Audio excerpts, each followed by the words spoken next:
திருவாடி பூரத்து செகத்துதித்தால் வாழியே என்ற திருப்பாவை தந்த ஆண்டாளின் திருவடிகளை வணங்கி இன்று மார்கழி 12வது நாள் 12வது நாளினுடைய பாசுரம்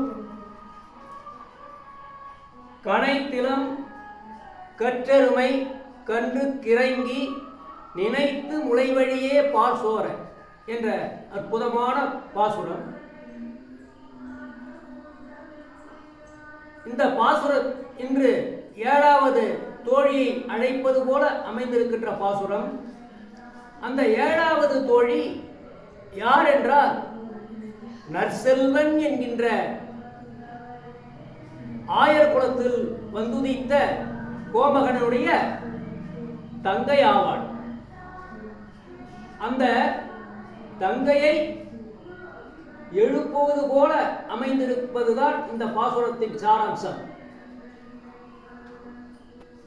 கனைத்திலம் கற்றெருமை கன்று கிறங்கி நினைத்து முளைவழியே நின்று பால் சோர. இதிலே அந்த நற்செல்வன் என்று சொல்லக்கூடிய அந்த ஆயர்குல மகனுடைய செல்வச் செழிப்பை எடுத்து காட்டுவது போல அமைந்திருப்பது. எவர் ஒருவர் அந்த காலத்திலே ஆணிரைகளை அதிகமாக வைத்திருக்கிறாரோ அவர்தான் மிகப்பெரிய செல்வந்தர் என்று நேற்றிய பாடலையை கூட சொல்லியிருக்கிறேன். கேடில் விழுச்செல்வம் கல்வி ஒருவருக்கு மாடு அல்ல மற்றையவை. இந்த இடத்திலே வள்ளுவர் மாடு என்று சொன்னால் செல்வம், கல்வி செல்வமே ஒருவருக்கு அழியாத செல்வம் என்று சொல்லுவது போல மாடு என்றாலே செல்வம் என்று பொருள். மாட்டின் கூட்டத்தை எவர் ஒருவர் அந்த காலத்திலே வைத்திருக்கிறார்களோ அவர்கள்தான் பெரும் செல்வந்தர்களாக காணப்பட்டார்கள். போரின் தொடக்கமே இந்த ஆணிரைகளை கவரக்கூடிய ஒரு நிகழ்ச்சியாகத்தான் போரே தொடங்கியது. ஆணிரைகளை போய் கவர்ந்து வந்தால் அது வெற்றி என்றும், கவர்ந்த ஆணிரைகளை மீண்டும் போரிட்டு அதை கொண்டு வந்தால் அது கறந்தை என்றும் தொல்காப்பியம் நமக்கு தெரிவிக்கின்றது. இப்படிப்பட்ட ஒரு செல்வ சீமானாக விளங்கக்கூடிய நற்செல்வனுடைய வீட்டு முற்றத்திலே எருமை மாடுகள் கட்டப்பட்டிருக்கிறது. ஒருபுறம் எருமையினுடைய கன்றுக்குட்டிகள் கட்டப்பட்டிருக்கிறது. இந்த கன்றுக்குட்டிகள் பசியால் அலைகழிக்கப்படுகின்ற பொழுது, அங்கும் இங்கும் அலைகின்ற பொழுது, பசியால் கத்துகின்ற பொழுது இந்த எருமைகள் கனைத்திலம் கற்றெருமை, கனைத்து என்று சொன்னால் அழுத கண்ணீரோடு தன்னுடைய கன்றுகளினுடைய பசியை நினைத்து தாய் எருமை அழுது கனைத்து இளம் கற்றெருமை கன்றுக்கு இறங்கி, தன்னுடைய கன்றுகளுக்கு இறங்கி தன் கன்றுகள் அந்த முளையின் வாயிலே, அந்த முளைப்பகுதியிலே தன்னுடைய வாயை வைத்து கறப்பது போன்ற ஒரு எண்ணத்தை நினைந்து அவைகள் வாயை வைக்காமலேயே பால் சுரந்து அந்த முற்றமெல்லாம் பால் அந்த சேற்றியை கலந்து சேற்று வெள்ளமாகிறது. அவ்வளவு அந்த செழிப்பை காட்டுகிறார் ஆண்டாள். இப்படிப்பட்ட அந்த வெள்ளப்பகுதியிலே நாங்கள் சில்லென்று குளிர்ந்து நிற்கின்றோம். பனித்தலை வீழ, பனித்தலை மேலே பனி, எங்களுக்கு பனி வெள்ளம் கொட்டுகிறது, கீழே சேற்று வெள்ளம் எங்களை தாங்க இயலாத குளிரை தருகிறது என்று புலம்பி நீ வெளியே வா என்று சொல்லுகிறார்கள்.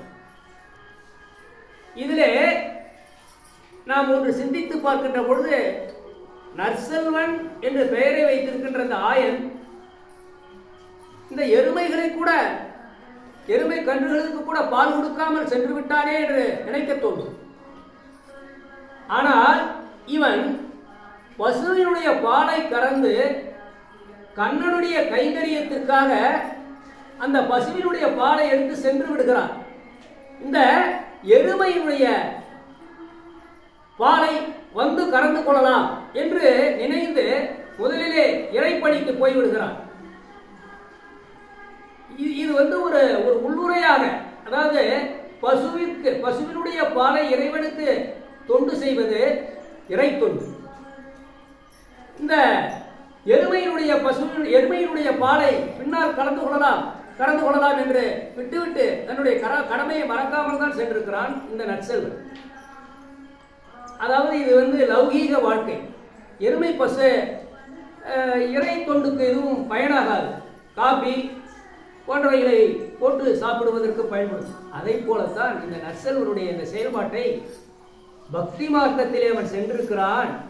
பக்தியிலே, இந்த லௌகீக வாழ்க்கையிலே முதலிடம் தாராது இந்த பக்திக்கு இடம் தந்து சென்றிருக்கிறான் என்று நமக்கு ஆண்டாள் சொல்லாமல் சொல்லுவதாக, ஒரு மறைபொருளை மறைத்து சொல்வதாக அமைந்திருக்கிறது இந்த பாடல். மேலும் இப்படி நாங்கள் சேற்று வெள்ளத்திலேயும் மேலே பனித்தலை வீடனின் வாசல் கடை பற்றி என்றால் இந்த கொடி படருவதற்கு பந்தல் போட்டிருப்பார்கள். அந்த பந்தலுடைய காம்பை, அந்த கழியை நாங்கள் பிடித்துக் கொண்டு குளிரிலே நடுங்குகின்றோம், நீ உடனே வந்து திறவாய் என்று அவளை அழைக்கின்ற பொழுது அவள் சொல்லுகிறார், இந்த கண்ணனை பாடுவதற்கு நான் வரவில்லை, ஏனெனில் என் மன வருத்தத்தை, ஒரு பெண்ணினுடைய மனதை அறிந்து கொள்ளாத கண்ணனை நான் பாட வரமாட்டேன் என்று சொன்னவுடன் அவர்கள் மீண்டும் சொல்லுகிறார்கள், உன்னை எப்படியாவது நாங்கள் விடாமல் அழைத்துச் செல்வதுதான் எங்களது நோக்கம். நீ மனதுக்கு இனியானை தென்னிலங்கை கோமானை செற்ற, தென்னிலங்கையினுடைய அரசனாக வீட்டிருந்த இந்த ராவணனை சீதை என்கின்ற அந்த பெண்மனதை அறிந்து சீதையின் மனமாகாமல் அவனை வென்றெடுத்த அந்த ராமனுடைய மனதுக்கு இனியானை அந்த ராமனை பாடவாவது நீ வர வேண்டும். இந்த துஷ்டனாகிய கண்ணனை பாடாது போனாலும் இந்த சாதுவான ராமனை பாடுவதற்கு, இந்த மனதுக்கு இனியானை பாடுவதற்கு நீ வர வேண்டும் என்று அவளை விடாமல் அழைக்கின்ற காட்சியைத்தான் இந்த பாசுரத்தை ஆண்டாள் நமக்கு தெரியப்படுத்துகிறார். இந்த பாசுரம் குலசேகர ஆழ்வாரை மையப்படுத்தி குலசேகர ஆழ்வார் பெருமைகளை பறைச்சாற்றும் விதமாக அமைத்திருக்கிறார் ஆண்டாள் பெருமாட்டி. அதாவது அவர் ஒரு அரசன், குலசேகரன் ஒரு அரசனாக இருக்கின்ற பொழுது தன்னுடைய ராஜ்ய பரிமாணத்தை கவனிக்காமல் ராமாயண கதை எங்கெல்லாம் நடக்கிறதோ அங்கெல்லாம் போய் கேட்பாராம். இந்த நிகழ்ச்சி இந்த நற்செல்வனோடு ஒப்பிடுகின்ற பொழுது அவன் உலகியல் வாழ்க்கையை வெறுத்து இறை தொண்டு செய்வதை நாம் ஒப்பிட்டு நோக்கலாம். அடுத்து மனதுக்கு இனியானை பாடவும் என்றால், இந்த மனதுக்கு இனியான் யார் என்றால் குலசேகர ஆழ்வார் பாடலிலே ராமரை பற்றித்தான் பெரிதும் பாடியிருப்பார். ஆகவே இந்த பாடலை ஒப்பு நோக்கி நாம் மேலோட்டமாக பார்த்தால் அவளை அழைப்பது போல இருந்தாலும், நான் நேற்றே சொன்னது போல இங்கே நற்செல்வன் தங்கா என்ற அந்த மெய் என்ற புலனுறுப்பை எழுப்புவது போல அமைந்திருக்கின்ற அந்த அற்புதமான பாசுரத்தை நாமும் பருகி அதனுடைய சுவையை கேட்டும் உண்டும் மகிழ்வோமாக என்று சொல்லி, களைத்திலம் கற்றெருமை கன்று திரைந்தி நினைத்து முளை வழியே நின்று பார் சோர நனைத்தில்லம் சேராக்கும் நற்செல்வன் தங்காய் பனித்தலை வீடரின் வாசல் கடை பற்றி தினத்தினால் தென்னிலங்கை கோமானை சற்ற மனதுக்கு இனியானை பாடவும் நீ வாய் திறவாய் இனித்தான் எழுங்குறாய் இதன்ன பேருறக்கம் அனைத்துள்ளத்தாரும் அறிந்தேலோர் எம்பாவாய் என்று, அதாவது சேற்று வெள்ளம், பால் வெள்ளம், மான் வெள்ளம் என்று வெள்ளக்காட்டிலே நம்மை மூழ்கடித்து பக்தி ரசம் சொட்ட சொட்ட இந்த பாசுரத்தை தருகின்ற ஆண்டாளுடைய பொற்பாதங்களை மீண்டும் வணங்கி நாம் இன்றைய நிகழ்வுக்கு செல்வோம் என்று சொல்லி விடைபெறுகிறேன். நன்றி, வணக்கம்.